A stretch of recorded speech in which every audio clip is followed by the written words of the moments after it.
নমস্কার, টিডি exam Challenger YouTube চ্যানেলে তোমাদের সকলকে স্বাগত জানাই। আজকের এই ক্লাসে মৌর্য সাম্রাজ্যের পরবর্তী 30টি প্রশ্নোত্তর পর্ব তোমাদের সাথে আলোচনা করব। প্রত্যেকটা প্রশ্নই কালেক্ট করা হয়েছে প্রিভিয়াস ইয়ারের WBCS মেন্স এবং প্রিলিমসের প্রশ্ন উত্তর। আজকের প্রথম প্রশ্ন দেখে নাও, নন্দ রাজবংশের পরে মগধে কোন রাজবংশ রাজত্ব করেছিল? তো এখানে দেখো নন্দ রাজবংশ, তো নন্দ রাজবংশের প্রতিষ্ঠাতা হচ্ছে মহাপদ্ম নন্দ এবং এই রাজবংশের শেষ রাজা হচ্ছে ধননন্দ। আর এই প্রশ্নের সঠিক অ্যান্সার হবে যে নন্দ রাজবংশের পরে মগধে মৌর্য রাজবংশের প্রতিষ্ঠা হয়েছিল এবং প্রতিষ্ঠাতাকে তোমরা জানো চন্দ্রগুপ্ত মৌর্য। পরবর্তী প্রশ্ন, নিম্নলিখিত কোন উৎস থেকে জানা গিয়েছিল যে মৌর্যরা শূদ্র ছিল? আর এই প্রশ্নের সঠিক অ্যান্সার হবে পুরাণ থেকে এইগুলি জানা গিয়েছিল। পরবর্তী প্রশ্ন, চন্দ্রগুপ্ত মৌর্যের পুত্র কে ছিলেন? বিম্বিসার, বিন্দুসার নাকি অশোক? এই প্রশ্নের সঠিক অ্যান্সার হবে বিন্দুসার ছিল চন্দ্রগুপ্ত মৌর্যের পুত্র। পরবর্তী প্রশ্ন, ভারত থেকে গ্রিকদের নির্বাসিত করেন কে? এই প্রশ্নের সঠিক অ্যান্সার হবে চন্দ্রগুপ্ত মৌর্য ভারত থেকে গ্রিকদের নির্বাসিত করেছিল। পরবর্তী প্রশ্ন, কৌটিল্য কার প্রধানমন্ত্রী ছিলেন? গুরুত্বপূর্ণ প্রশ্ন। তো দেখো, কৌটিল্য হচ্ছে চন্দ্রগুপ্ত মৌর্যের প্রধানমন্ত্রী ছিলেন। পরবর্তী প্রশ্ন, নিম্নলিখিত কোন ঐতিহাসিক ব্যক্তিত্ব বিষ্ণুগুপ্ত নামে পরিচিত ছিল? তো দেখো, বিষ্ণুগুপ্ত নামে পরিচিত ছিল এখানে চাণক্য। অপশান ডি সঠিক অ্যান্সার। পরবর্তী প্রশ্ন, কোন ঘটনাটি সম্রাট অশোকের শাসনতান্ত্রিক নীতিতে গভীর পরিবর্তন এনেছিল? এই প্রশ্নের সঠিক অ্যান্সার হবে কলিঙ্গ যুদ্ধ এই সম্রাট অশোকের শাসনতান্ত্রিক নীতিতে গভীর পরিবর্তন এনেছিল। আর কলিঙ্গ যুদ্ধ হয়েছিল 261 খ্রিস্টপূর্বাব্দে। এক্ষেত্রে অপশান সি সঠিক অ্যান্সার। পরবর্তী প্রশ্ন, বলা হয়েছে অর্থশাস্ত্রের রচয়িতাকে। গুরুত্বপূর্ণ প্রশ্ন। এই প্রশ্নের সঠিক অ্যান্সার হবে কৌটিল্য অর্থশাস্ত্রের রচয়িতা। পরবর্তী প্রশ্ন, মৌর্য যুগে শিক্ষার বিখ্যাত কেন্দ্র কোনটি? মৌর্য যুগে শিক্ষার বিখ্যাত কেন্দ্র হচ্ছে তক্ষশিলা। 10 নম্বর প্রশ্ন দেখো, বলা হয়েছে মৌর্য রাজবংশের পর মগধে কোন রাজবংশ শাসন করেছিল? মৌর্য রাজবংশের পর মগধে শাসন করেছিল শুঙ্গ রাজবংশ। এক্ষেত্রে অপশান সি সঠিক অ্যান্সার। আর শুঙ্গ রাজবংশের প্রতিষ্ঠাতা হচ্ছে কে? পুষ্যমিত্র শুঙ্গ। পরবর্তী প্রশ্ন, অশোক কার কাছ থেকে বৌদ্ধ ধর্মে দীক্ষা নিয়েছেন? তো দেখো, এই প্রশ্নের সঠিক অ্যান্সার হবে উপগুপ্ত ইনার কাছ থেকে অশোক বৌদ্ধ ধর্মে দীক্ষা নিয়েছেন।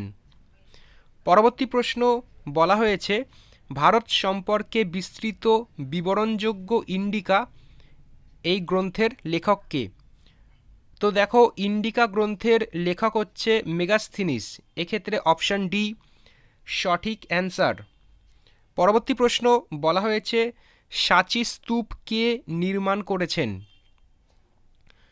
এই প্রশ্নের সঠিক অ্যান্সার হবে অশোক সাঁচি স্তূপ নির্মাণ করেছিলেন। পরবর্তী প্রশ্ন, মেগাস্থিনিস ভারতীয় সমাজকে কয়টি ভাগে ভাগ করেছিল? এই প্রশ্নের সঠিক অ্যান্সার হবে 60টি ভাগে ভাগ করেছিল, 7। অপশান ডি সঠিক অ্যান্সার। পরবর্তী প্রশ্ন, নিচের কোন মৌর্য সম্রাট দক্ষিণ ভারত জয় করেছিল? তো দেখো, দক্ষিণ ভারত জয় করেছিল কে? বিন্দুসার। অপশান বি সঠিক অ্যান্সার। পরবর্তী প্রশ্ন, চন্দ্রগুপ্ত মৌর্য কাকে পরাজিত করেছিল? চন্দ্রগুপ্ত মৌর্য পরাজিত করেছিল সেলুকাসকে? Option C. 17 দাগের প্রশ্ন, মেগাস্থিনিস কার রাজত্বকালে ভারতে আসেন? মেগাস্থিনিস দেখো ভারতে এসেছিল চন্দ্রগুপ্ত মৌর্যের রাজত্বকালে। Option A correct answer. পরবর্তী প্রশ্ন, অশোকের লিপির পাঠোদ্ধার করেন প্রথম কে? এই সকল প্রশ্নই কিন্তু বিগত বছরে WBCS থেকে কালেক্ট করা হয়েছে। তো অশোকের লিপি পাঠোদ্ধার করেছেন কে? James Prinsep. অপশান সি সঠিক। পরবর্তী প্রশ্ন, ভারতীয় টাকায় যে সিংহ মূর্তি দেখা গিয়েছিল সেইটি কোথায় আবিষ্কৃত হয়? তো টাকাতে যে সিংহ মূর্তি ছিল সেটি কোথায় আবিষ্কৃত? সঠিক অ্যান্সার হবে সেটি সারনাথে আবিষ্কৃত। পরবর্তী প্রশ্ন, মৌর্য সাম্রাজ্যের পাটালিপুত্র নগরের পৌর শাসনের সর্বাপেক্ষা মূল্যবান উৎস কোনটি? মানে নিচের কোন গ্রন্থ থেকে এই সবগুলি জানা গিয়েছিল? সঠিক অ্যান্সার হবে ইন্ডিকা থেকে এই সবগুলি জানা গিয়েছিল। পরবর্তী প্রশ্ন, ভারতের জাতীয় পতাকার অশোক চক্র কতগুলি স্পোক থাকে? তো দেখো অশোক চক্রে থাকে 24টি স্পোক। Option D. পরবর্তী প্রশ্ন বলা হয়েছে, নিম্নলিখিত কোন সংস্কৃত নাটকে কৌটিল্য এবং চন্দ্রগুপ্ত মৌর্যের হাতে নন্দ বংশের পতন স্পষ্টভাবে বর্ণিত হয়েছে? তো এই প্রশ্নের সঠিক অ্যান্সার হবে অপশান ডি, মুদ্রা রাক্ষসে এই সবগুলি বিবরণ সম্পর্কে জানা গিয়েছিল।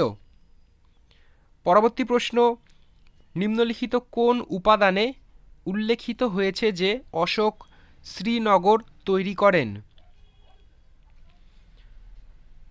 তো এই প্রশ্নের সঠিক অ্যান্সার হবে কলহনের রাসতরঙ্গিনী থেকে এইটি জানা গিয়েছিল। পরবর্তী প্রশ্ন, রাসতরঙ্গিনী অনুসারে অশোকের আরাধ্য দেবতা কোনটি? মানে অশোক বৌদ্ধ ধর্ম দীক্ষিত হওয়ার আগে কোন দেবতার আরাধ্য ছিলেন? সঠিক অ্যান্সার হবে অপশান বি, তিনি শিব দেবতার আরাধনা করতেন। পরবর্তী প্রশ্ন, নিম্নলিখিত কোনটি মৌর্য সাম্রাজ্যের আঞ্চলিক সদর দপ্তর ছিল না?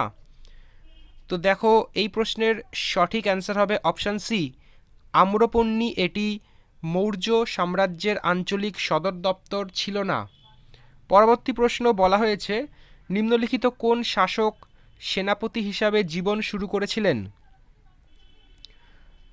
এই প্রশ্নের সঠিক অ্যান্সার হবে সম্রাট অশোক তার প্রথম জীবনে সেনাপতি ছিলেন।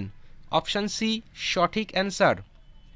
পরবর্তী প্রশ্ন, মৌর্য যুগে কণ্টক শোধন ছিল কোনটি? তো মৌর্য যুগে এই কণ্টক শোধন এইটি হচ্ছে ফৌজদারি বিচারালয়। অপশান ডি সঠিক অ্যান্সার। পরবর্তী প্রশ্ন, অশোকের কান্দাহার লিপি লেখা হয়েছিল কোন ভাষাতে? তো দেখো এই কান্দাহার লিপি এইটি লেখা হয়েছিল গ্রিক ও আরামীয় এই ভাষাতে। অপশান ডি সঠিক অ্যান্সার। পরবর্তী প্রশ্ন, মৌর্য যুগে স্থানিক কারা ছিলেন? তো স্থানিক নামে পরিচিত কারা? এই প্রশ্নের সঠিক অ্যান্সার হবে জেলা প্রশাসক। অপশান এ সঠিক উত্তর। আজকের এই পর্বের একদম শেষ প্রশ্ন, সপ্তাহ তত্ত্বের প্রবক্তাকে? সপ্তাহ তত্ত্বের প্রবক্তাকে? তো সঠিক অ্যান্সার হবে কৌটিল্য। অপশানে সঠিক অ্যান্সার। তো আজকের এই পর্বে আমরা এই মৌর্য সাম্রাজ্য থেকে 30টি প্রশ্ন আলোচনা করলাম। এর আগের পর্বে আরও 30টি প্রশ্ন আলোচনা করা হয়েছে। তো টোটাল এই সাম্রাজ্য থেকে 60টি প্রশ্ন আলোচনা করা হলো। তো আবার দেখা হবে পরবর্তী ভিডিওতে। ধন্যবাদ।